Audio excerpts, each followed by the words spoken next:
پھر نہ جانے کیوں تمہیں اپنے ساتھ رکھے ہوئے ہے؟ میرا ناک چڑھاتی ہوئی بولی۔ نور کے اطمینان میں کوئی فرق نہ آیا۔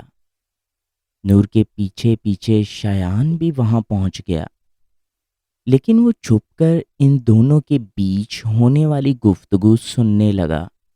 ویسے کیا بات کرنی تھی تمہیں مجھ سے؟ میرا، تم پلیز شایان کی لائف میں واپس آ جاؤ۔ شایان صرف تم سے پیار کرتا ہے اور بہت زیادہ کرتا ہے۔ مجھے فرق نہیں پڑتا، نہ ہی مجھے یقین ہے۔ پلیز میرا یقین کرو، شایان کی خوشی تم ہو۔ میں شایان کی خوشیوں کی بھیک مانگتی ہوں، پلیز ان کے پاس واپس آ جاؤ۔ شایان ششدر سا یہ سب دیکھتا رہا۔ سٹرینج، ایسی بیوی پہلی بار دیکھی ہے جو اپنے ہاتھوں سے ہی اپنے شوہر کسی دوسری عورت کو سونپ رہی ہے۔ تم جانتی بھی ہو کیا بول رہی ہو؟ میرا کو یقین نہیں آ رہا تھا اپنی نظروں پر۔ میں اپنی خوشی پر شایان کی خوشی کو فوقیت دوں گی۔ میرے لیے شایان میری ذات سے پہلے ہے۔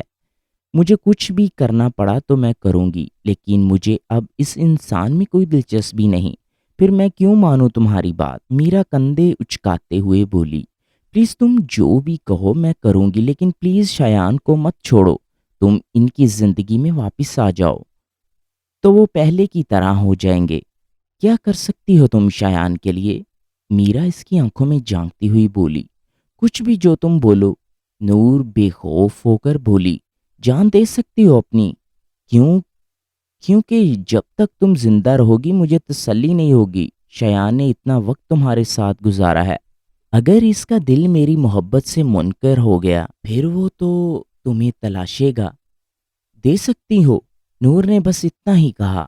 ویل، مزے کی سٹوری ہے، شوہر کسی کے لیے مر رہا ہے تو بیوی اس کے لیے۔ میرا حیران ہوتی پیچھے دیکھنے لگی۔ نور نے پیچھے چہرہ موڑ کر دیکھا۔ شایان، تم یہاں کیسے آئے؟ شایان، نور نے زیر لب دہرایا۔ شایان نکل کر سامنے آ گیا۔ بالکل میں۔ نور حیرت و خوف کی ملی جلی کیفیت میں سے دیکھنے لگی۔ اسی وقت باہر سے گولیاں چلنے کی آواز آئی۔ یہ سب کیا ہو رہا ہے؟ میرا کی آواز سنائی دی۔ تم بتاؤ کیسے بلایا تم نے؟ شایان میرا کا بازو دبوچتے ہوئے بولا۔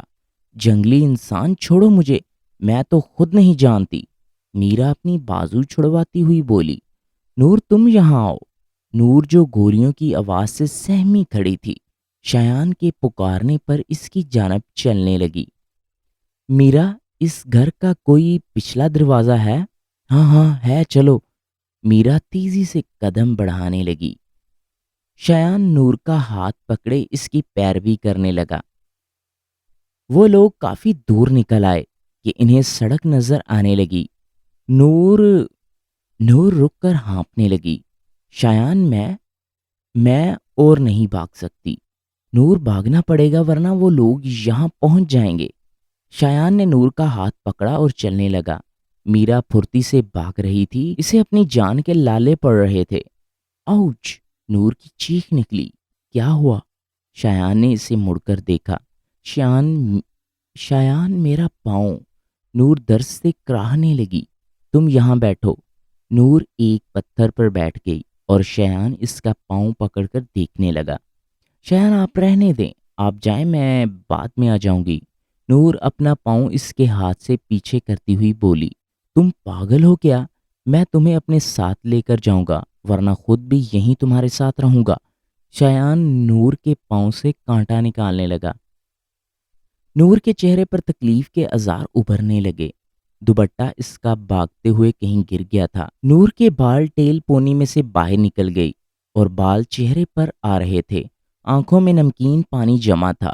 شایان کی نظر نور پر پڑی تو ایک پل کو نظر ہٹانا بھول گیا۔ آج اسے نور سے حسین کوئی چہرہ نہیں لگ رہا تھا، میرا کا بھی نہیں۔ کیا ہوا شایان؟ نور خوف اور تکلیف کے زیر اثر بولی۔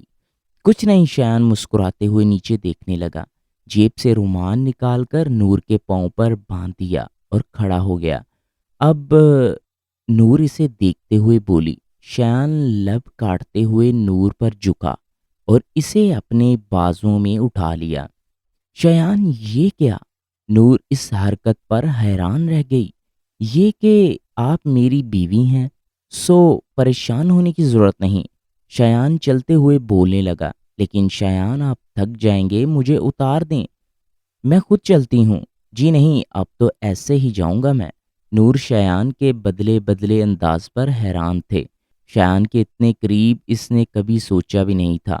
نور اسے دیکھنے لگی۔ نور ایک کام کرو جی، میری گلاسز اوپر کرو، گر جائیں گی۔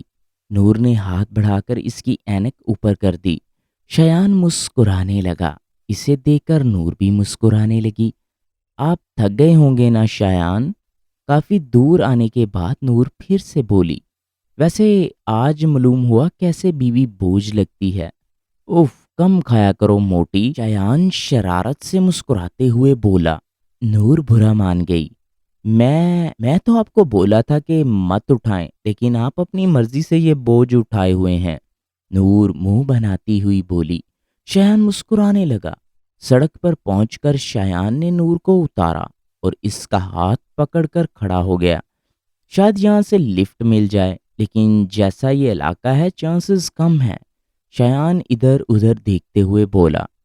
اندھیرا بڑھتا جا رہا تھا، لیکن انہیں کوئی گاڑی نظر نہ آئی۔ مجھے لگ رہا ہے آج رات یہاں جانوروں کے ساتھ ہی سونا پڑے گا، شیر لوری سنائے گا ہمیں، شایان اسے ڈراتے ہوئے بولا۔ نور تھوک نگلتی ہوئی بولی، شایان یہاں پر جانور بھی ہوتے ہیں کیا؟ بالکل، اور بہت خوفناک قسم کے۔ شایان اب ڈرائیں تو مت، مجھے تو آپ سے ڈر لگتا ہے، ساتھ میں آپ ان کو بھی ملا لیں۔ نور کی بات پر شایان کے کہکے بلند ہوئے۔ آؤ اس درخت کے ساتھ بیٹھ جاتے ہیں، شایان سامنے والے درخت کی طرف اشارہ کرتے ہوئے بولا۔ نور اس کا ہاتھ تھامے چلنے لگی۔ نور کو یہ احساس بہت اچھا لگ رہا تھا کہ شایان اس کی پرواہ کر رہا ہے، اسے اپنے ساتھ رکھ رہا ہے۔ وہ دونوں آمنے سامنے بیٹھ گئے۔ درخت کی اوٹ میں آسمان ستاروں سے بھر چکا تھا۔ رات پوری طرح اپنے پھیلا چکی تھی۔ ہوا چلتی تو پتوں میں سرسراہٹ پیدا ہوتی۔ وہ دونوں خاموش تھے، صرف ہوا کے چلنے سے خاموشی میں ارتعاش پیدا ہو رہا تھا۔ نور کے بال اڑ کے اس کے چہرے پر آ رہے تھے۔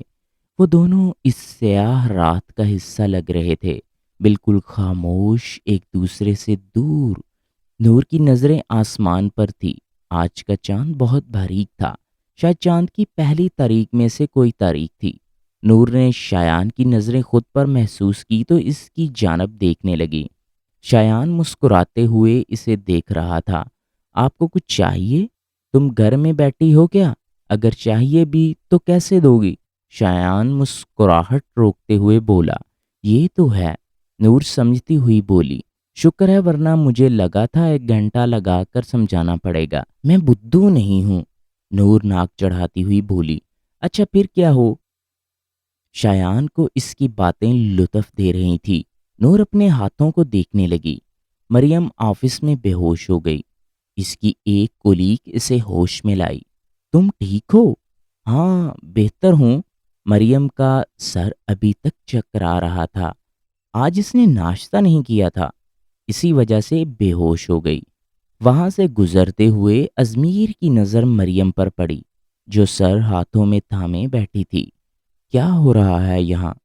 وہ روب سے بولا۔ وہ سر، مریم بے ہوش ہو گئی تھی تو میں صرف مدد کر رہی تھی، وہ گھبراتی ہوئی جلدی جلدی وضاحت کرنے لگی۔ ٹھیک ہے، تم جا کر اپنا کام کرو۔ اور مریم کی طرف متوجہ ہوا۔ آپ ٹھیک ہیں؟ مریم نے چہرہ اٹھا کر اسے دیکھا۔ نقاہت کے باعث بار بار اس کی آنکھیں بند ہو رہی تھی۔ مجھے ابھی چھٹی مل سکتی ہے کیا؟ مریم کا سانس پھول رہا تھا۔ آپ مجھے ٹھیک نہیں لگ رہی، اور مریم کی بات نظر انداز کرتے ہوئے بولا۔ جی میری طبیعت ٹھیک نہیں صبح سے۔ مریم آنکھیں کھولے رکھنے کی کوشش کرتی ہوئی بولی۔ آپ ایسا کریں، میرے ساتھ ڈاکٹر کے پاس چلیں۔ نہیں، میں گھر جا کر آرام کر لوں گی تو ٹھیک ہو جاؤں گی۔ مریم کو ڈاکٹر کی فیس کی فکر تھی۔ آپ چلیں میرے ساتھ۔ وہ مریم کا ہاتھ پکڑے چلنے لگا۔ مریم لڑکھڑاتی ہوئی چل رہی تھی۔ اگر وہ ٹھیک ہوتی تو اسے اپنا ہاتھ نہ پکڑنے دیتی۔ لیکن آج اسے سہارے کی ضرورت تھی۔ ازمیر اسے ایک لیڈی ڈاکٹر کے کلینک لے گیا۔ چیک اپ کے بعد ڈاکٹر ازمیر کے سامنے بیٹھ گئیں۔ آپ کی وائف بہت کمزور ہیں، ان کی ڈائٹ کا خیال رکھیں، اس طرح بعد میں مسئلہ ہوگا۔ ازمیر نہ سمجھی کے عالم میں ڈاکٹر کو سن رہا تھا۔ بعد میں مطلب؟ آپ کو معلوم نہیں آپ کی وائف پریگننٹ ہے؟ جی جی معلوم ہے، ازمیر نے جھوٹ بولا۔ جی تو ان کے کھانے پینے کا خیال رکھیں، میں نے ڈرپ لگا دی ہے، بہتر ہیں۔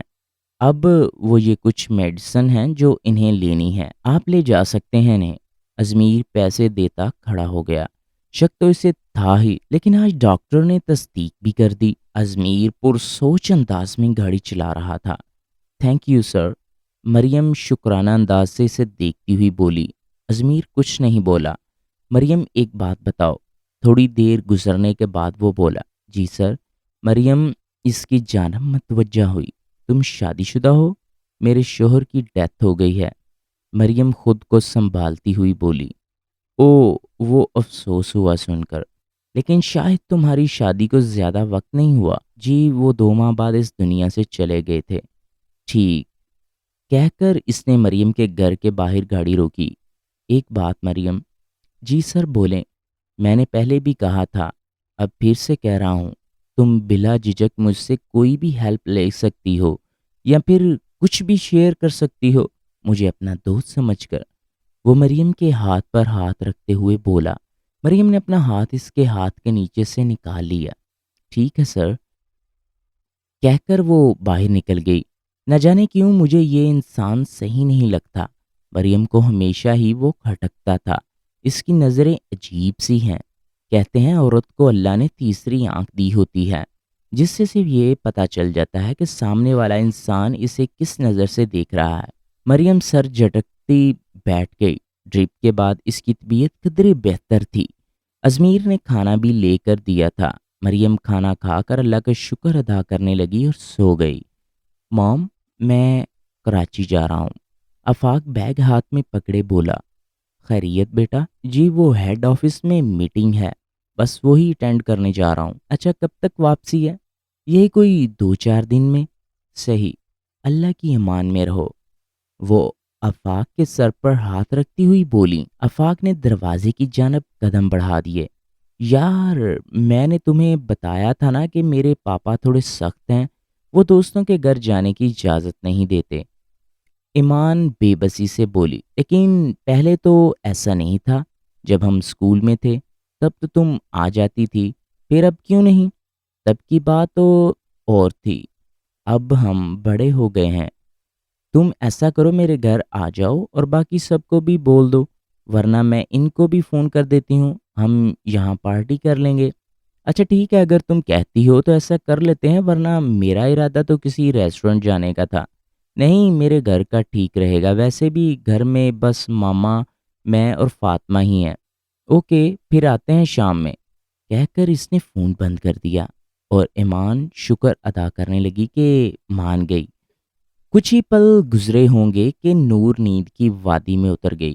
شایان نور کو دیکھتے ہوئے اس کا موازنہ میرا سے کر رہا تھا اور پہلے کی طرح اب کی بار بھی نور ہی فاتحہ ہوئی۔ خیر چلیں دیکھتے ہیں یہ اونٹ کس کروٹ بیٹھتا ہے، شایان سوچتے ہوئے مسکرانے لگا۔ آفاق نے آتے ہی سب سے پہلے میٹنگ اٹینڈ کی۔ اس کے بعد آفاق اور اس کے آفس کے لوگ سمندر پر چلے گئے۔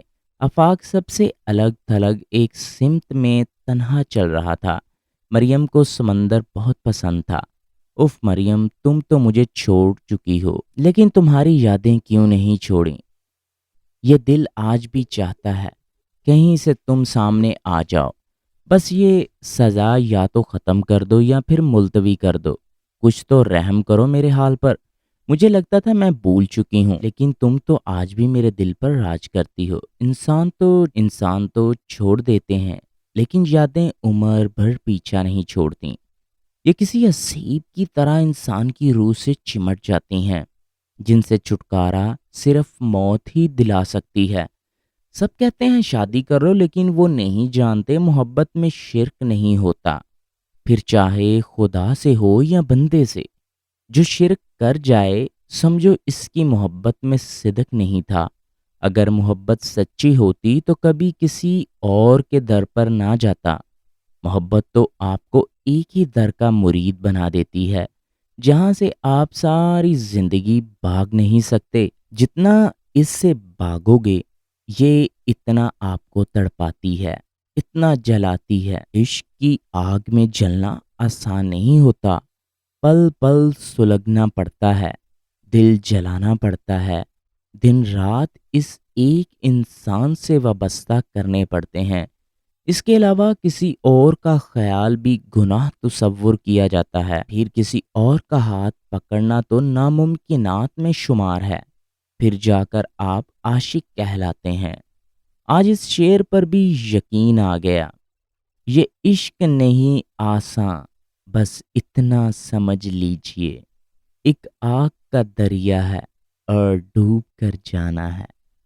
پڑھنے میں تو واہ واہ کہتے ہیں سب، لیکن جو اس آگ میں جلتا ہے، اس کا حال کوئی پوچھ کر دیکھے، مسکراتے ہوئے بھی اپنی داستان سنائے گا تو آپ رو پڑو گے۔ آفاق آج بہت دن بعد خود سے محو گفتگو تھا۔ آہ مریم، کبھی تم سے اتنے گہرے مراسم تھے کہ زندگی میں بہار تھی، مگر پھر یوں سلسلہ ٹوٹا کہ برسوں دل کے آنگن میں کوئی موسم نہیں اترا۔ مجھ کو ویران کر کے کہیں تو آباد ہوئی ہوگی تم۔ آفاق ہنسنے لگا، تم نے تو مجھے شاعر ہی بنا دیا ہے مریم۔ آفاق نے چہرہ موڑ کر دیکھا، یہ میری آنکھوں کا دھوکہ تھا یا سچ میں تھی؟ آفاق اس لڑکی کی جانب لپکا، لیکن شاید وہ جا چکی تھی۔ مجھے لگتا ہے کہ آج میرے داغ کے ساتھ میری نظر پر بھی حاوی ہو گئی ہے۔ آفاق خود پر ہنستا ہوا سب کے پاس چلا گیا۔ مریم کو آج بے چینی ہو رہی تھی، اس لیے وہ 10 منٹ بعد ہی سمندر سے واپس آ گئی، حیرت سے، ورنہ میں ایک پہر گزار دیتی ہوں، اور آج میرے دل کی کیفیت کیوں عجیب سی ہو گئی۔ مریم اپنی حالت پر حیران تھی، اور دوسری جانب مریم، مجھے آپ سے کچھ بات کرنی ہے، ازمیر اس کے سامنے آتے ہوئے بولا۔ جی سر، بولیں۔ مریم کام چھوڑتی اس کی جانب متوجہ ہوئی۔ اگر میں کچھ مانگوں تو میری بات مانو گی؟ میرے بس میں ہوا تو ضرور، وہ تابیداری سے بولی۔ پھر رہنے دو، نہیں بتائیں کیا کام ہے آپ کو مجھ سے؟ مریم اس کے احسانات میں سے ایک احسان اتارنا چاہتی تھی۔ نہیں، چھوڑو۔ اچھا، آج ڈیڈ نے تمہیں گھر بلایا ہے، آج وہ آفس نہیں آئے تو تم سے کچھ ڈسکس کرنا چاہتے تھے، شاید مسفرہ میڈم سے جو میٹنگ تھی اس کے متعلق۔ نور سمجھتی ہوئی اس بات میں سر ہلانے لگی۔ ٹھیک ہے، تو کس وقت میں جاؤں؟ خود نہیں جاؤ گی، میں لے جاتا ہوں، اس حالت میں کہاں بسوں کے دھکے کھاتی پھرو گی؟ چلیں ٹھیک ہے، اگر آپ کو زحمت نہ ہو تو۔ مریم کی طبیعت ناساز تھی، جس کے باعث اس نے حامی بھر لی۔ نہیں، مجھے کیوں زحمت ہوگی، میں نے گھر جانا ہے، ساتھ میں آ جانا۔ وہ ٹائمنگ بتاتا ہوا اندر کیبن میں چلا گیا۔ مریم واپس اپنی جگہ پر بیٹھ گئی۔ شام 6 بجے وہ ازمیر کے ساتھ نکل گئی۔ آج بھی ازمیر اسے سیدھا ڈرائنگ روم میں لے آیا اور خود اس کے ساتھ بیٹھ گیا۔ مریم اس سے دور ہو کر بیٹھ گئی۔ سر کہاں ہے؟ مریم کے چہرے پر پسینے آنے لگے، دل کہہ رہا تھا کچھ گڑبڑ ہے، لیکن اب تو وہ آ چکی تھی۔ ڈیڈ اوپر ہیں، ابھی آتے ہوں گے بس۔ یاد ہے میں نے صبح تم سے کچھ مانگا تھا؟ جی، مریم تھوک نکلتی ہوئی بولی۔ مریم، صرف اپنا ایک دن مجھے دے دو۔ وہ مریم کے قریب ہو کر اس کا ہاتھ پکڑتے ہوئے بولا۔ یہ کیا بدتمیزی ہے؟ مریم اپنا ہاتھ چھڑواتی کھڑی ہو گئی۔ ریلیکس، ایسا کیا ہو گیا جو چلا رہی ہو؟ صرف ہاتھ ہی تو پکڑا ہے، اس میں اتنا ہائپر ہونے والی کیا بات ہے؟ آپ کے لیے ہوگی معمولی سی بات، لیکن میرے لیے نہیں۔ دیکھو مریم، بھلائی اسی میں ہے کہ چپ چاپ میری بات مان لو، تمہارے آگے پیچھے تو کوئی نہیں ہے، پھر کیا مسئلہ ہے تمہیں؟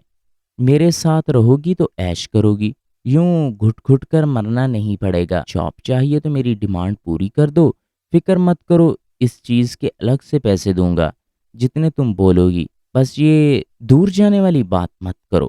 کہتے ہوئے اس نے مریم کو اپنے حصار میں لے لیا۔ مریم اس پر مکے برسانے لگی، اسے خود سے پرے دھکیلنے کی کوشش کرنے لگی۔ لیکن اس کی گرفت بہت مضبوط تھی۔ مجھے جو کرنا ہے وہ تو میں کروں گا ہی، اگر ڈیل کر لو گی تو تمہاری بھلائی ہے۔ وہ مریم کے بالوں کو چھیڑتے ہوئے بولا، تمہاری ڈیل سے تو میں مرنا بہتر سمجھوں گی، چھوڑو مجھے۔ مریم روحان سی ہو گئی، یا اللہ پلیز میری عزت بچا لے، میں مر جاؤں گی پلیز۔ مریم دل ہی دل میں دعا کرتی آس پاس نظر دوڑانے لگی۔ اسے ڈیکوریشن پیس نظر آیا۔ مریم نے ہاتھ بڑھا کر اسے اٹھایا اور ازمیر کے سر پر دے مارا۔ وہ کراہتا ہوا پیچھے ہٹا، بلڈی بچ، تمہیں تو میں نہیں چھوڑوں گا۔ وہ سر تھامے مریم کو بولنے لگا۔ مریم نے جلدی سے اپنا بیگ اٹھایا اور باہر بھاگی۔ ازمیر کے سر سے خون رسنے لگا تھا، اگر یہ ڈیڈ کے پاس پہنچ گئی تو۔ وہ سوچتے ہوئے مریم کے پیچھے لپکا۔ مریم کا چہرہ آنسوؤں سے تر تھا، وہ بھاگتی جا رہی تھی۔ چاروں طرف اندھیرا تھا، کہیں کہیں اسٹریٹ لائٹ چل رہی تھی۔ مریم بنا پیچھے دیکھے بھاگ رہی تھی۔ اسے لگا اگر اس نے پیچھے دیکھا تو وہ اسے پکڑ لے گا۔ مریم کے پاؤں جواب دے گئے، لیکن وہ رک نہیں سکتی تھی، گھر بھی نہیں جا سکتی تھی۔ وہ سب سے پہلے گھر ہی چیک کرے گا۔ وہ ننگے پاؤں بھاگ رہی تھی، نہ اسے جوتے کا ہوش تھا نہ ہی دوپٹے کا۔ اسی دوران مریم ایک چوڑے سینے سے ٹکرائی۔ وہ ڈر کر 2 قدم پیچھے ہوئی۔ اسے لگا ازمیر اس تک پہنچ گیا ہے، لیکن سامنے موجود چہرے کو پہچاننے میں سے ایک پل بھی نہ لگا۔ آفاق۔ مریم کے آنسوؤں میں مزید روانگی آئی۔ دوسری جانب آفاق ششدہ سا اسے اس حال میں دیکھ رہا تھا۔ مریم یہ سب کیا ہے؟ وہ پریشانی سے بولا۔ بس اتنا کہنے کی دیر تھی، مریم اس کے سینے سے لگ گئی۔ آفاق پلیز مجھے لے جاؤ، وہ میرے پیچھے ہے، وہ کبھی بھی یہاں پہنچ جائے گا، پلیز مجھے اس غلیظ انسان سے دور لے جاؤ۔ مریم تیزی سے بول رہی تھی، 1 منٹ مجھے بتاؤ تو ہوا کیا ہے؟ آفاق اسے خود سے الگ کرتے ہوئے بولا، ابھی تم مجھے لے جاؤ اس جگہ سے اور چھپا دو تاکہ وہ مجھے ڈھونڈ نہ سکے، پلیز آفاق۔ مریم نے اس کے سامنے ہاتھ جوڑ دیے۔ اچھا تم فکر مت کرو، ہم چلتے ہیں یہاں سے۔ آفاق اس کا ہاتھ پکڑے چلنے لگا۔ مریم ڈری سہمی سی اس کے قدم کے ساتھ قدم ملانے لگی۔ آفاق نے کیب روکی اور دونوں اس میں بیٹھ گئے۔ آفاق بے چینی سے مریم کو دیکھ رہا تھا۔ ایسے کیا دیکھ رہے ہو؟ مریم اسے اپنی جانب دیکھتا پا کر بولی، مجھے یقین نہیں آ رہا تم میرے سامنے ہو۔ مریم تلخی سے مسکرائی، اور مجھے سمجھ نہیں آ رہا تمہارے آمد پر خوش ہوں یا پھر دکھی۔ چلو آؤ اندر چل کر بات کرتے ہیں۔ دونوں کیب سے باہر نکل آئے۔ اس وقت وہ ایک ہوٹل کے سامنے کھڑے تھے۔ حیرت ہے تم ابھی بھی مجھ سے بات کرنے کے روادار ہو۔ مریم ایک بات محبت مر نہیں سکتی، یہ خاموش ضرور ہو جاتی ہے لیکن کبھی ختم نہیں ہوتی۔ یہ ایک بے اختیار جذبہ ہے، جو آپ پر غالب آ جائے تو پھر مات یقینی ہے۔ مریم آنسو پینے کی ناکام کوشش کرنے لگی۔ چلو اندر میرے ساتھ۔ آفاق اسے دیکھتا ہوا چلنے لگا۔ مریم اس کے پیچھے چلنے لگی۔ اس وقت خدا نے اسے مسیحا بنا کر بھیجا تھا، پھر وہ کیسے انکار کر سکتی تھی؟ آفاق نے کمرہ لیا اور مریم کو چلنے کا اشارہ کیا۔ اب بتاؤ کیا تھا وہ سب؟ آفاق اسے پانی کا گلاس پکڑاتے ہوئے بولا۔ مریم نے ایک ہی سانس میں سارا ختم کر لیا۔ مزید چاہیے؟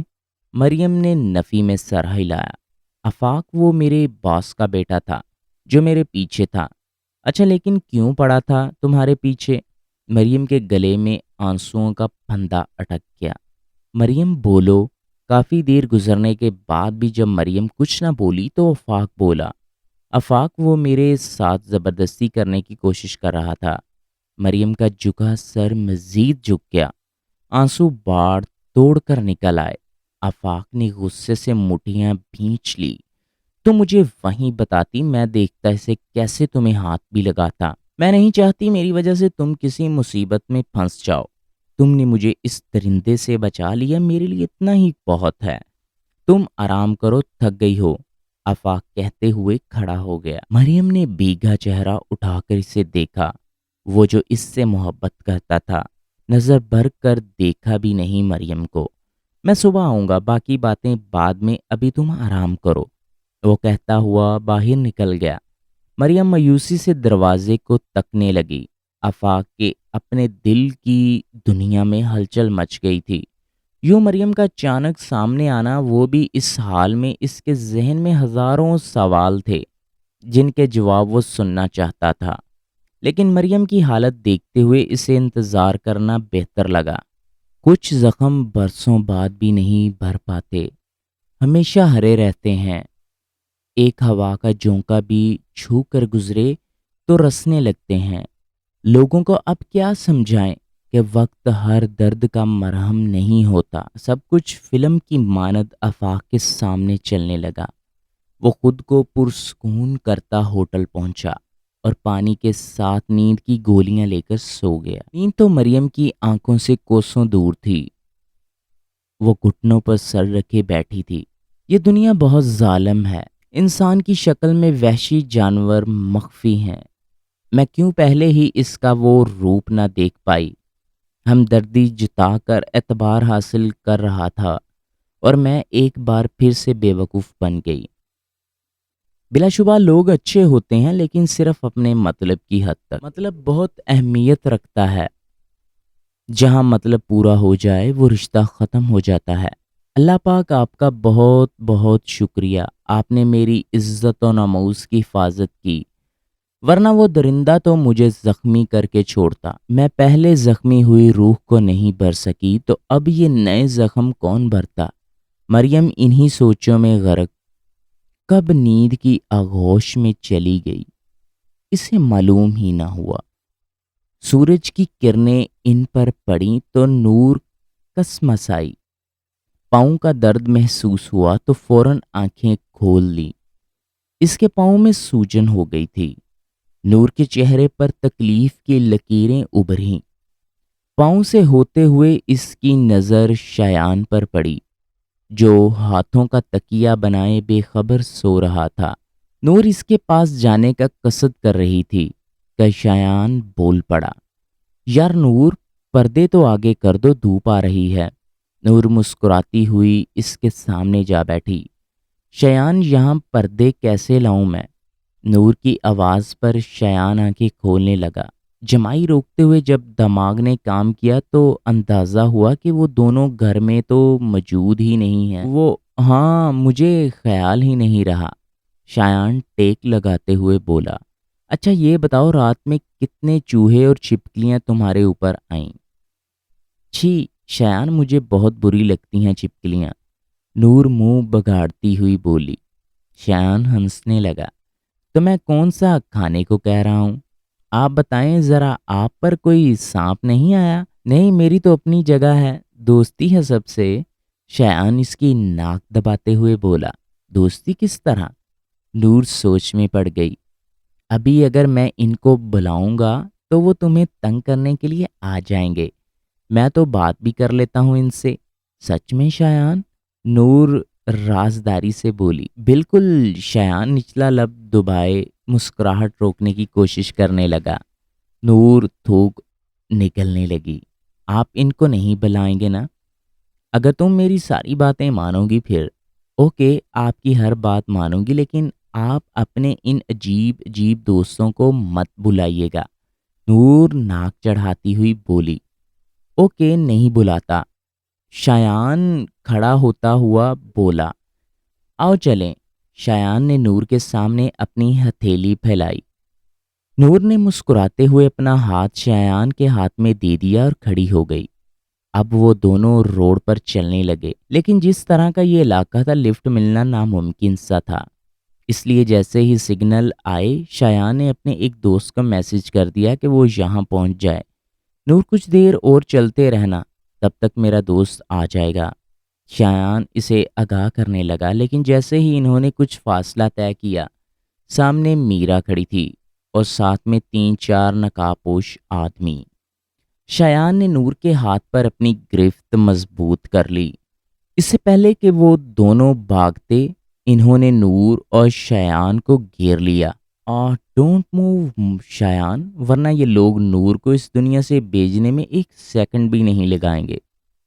میرا اس کے روبرو آتی ہوئی بولی، تم جیسی گھٹیا لڑکی سے یہی توقع کی جا سکتی ہے۔ شایان حقارت سے بولا۔ نور سہمی ہوئی شایان کے پہلو میں کھڑی تھی۔ تمہاری یہ بیوقوف بیوی میرے پاس آئی تاکہ میں تمہارے پاس واپس آ جاؤں۔ میرا نے کہکا لگایا، پاگل لڑکی، تمہیں اندازہ نہیں ہے میں کون ہوں۔ میرے ایک اشارے پر یہاں لائنز کی لائنز لگ جائیں گی، اور تمہیں لگتا ہے کہ میں اس انسان کے پیچھے خود کو ذلیل کروں گی؟ Not at all. اچھے سے جانتا ہوں تمہیں صرف میرے پیسے اور میری پرسنالٹی سے پیار تھا، اور جب تم نے دیکھا کہ میں تمہارے اشاروں پر نہیں چل رہا تو تم نے اپنا راستہ بدل لیا۔ بالکل تمہاری یہی چیز تو مجھے سب سے زیادہ پسند تھی۔ بہت انٹیلیجنٹ ہو نا، لیکن پاکستان جا کر سب ویسٹ کرنے لگے ہو۔ میرا اس کے چہرے پر ہاتھ پھیرتی ہوئی بولی۔ شایان نے اس کا ہاتھ جھٹک دیا۔ تمہاری یہ بیوی، اس سے پیار کرنے لگے ہو نا؟ کیپ دا گن آن ہر۔ میرا کے کہنے کی دیر تھی کہ نور پر انہوں نے بندوق تان لی۔ نور کی آنکھوں سے آنسو بہنے لگے۔ نو، شایان اسے اپنے پیچھے کرتے ہوئے بولا، تمہاری دشمنی مجھ سے ہے تو نور کو اپنے عتاب سے محفوظ رکھو۔ کہتے تو تم ٹھیک ہو، میرا پر سوچ انداز میں بولی۔ میں جانتا تھا کہ یہ لوگ تم نے بلائے ہیں، لیکن تم صاف مکر گئی۔ ہاں، دراصل پہلے میرا ارادہ نور کو مار کر تمہیں اپنا بنانے کا تھا، لیکن مجھے ایسا مرد نہیں چاہیے جو دو عورتوں میں بٹا ہو۔ سمی از پرفیکٹ، میرے علاوہ کسی کا نام بھی اس کی زبان پر نہیں آ سکتا۔ So no I have change my mind. اب نور کی بجائے تمہیں ماروں گی تاکہ یہ بھی ساری زندگی تمہارے لیے ترستی رہے۔ نہیں، نور آگے آتی ہوئی بولی۔ نور پیچھے رہو، غلطی سے بھی گولی لگ سکتی ہے۔ شایان اسے تنبیہ کرنے لگا، لیکن نور شایان کے منع کرنے کے باوجود اس کے ساتھ کھڑی ہو گئی۔ میرا پلیز شایان کو مت مارو، میرا پلیز شایان کو کچھ مت کرو۔ نور اس کی جانب متوجہ ہوئی۔ ہائے شایان، ویسے یہ تمہاری بیوی پاگل ہے تمہارے لیے۔ شوٹ ہم۔ میرا کے حکم پر پہلی گولی، پھر دوسری گولی بھی چل گئی۔ ہر طرف سناٹا چھا گیا۔ نہ کسی پرندے کی آواز آ رہی تھی، نہ کسی انسان کی۔ باقی نیکسٹ ایپیسوڈ میں۔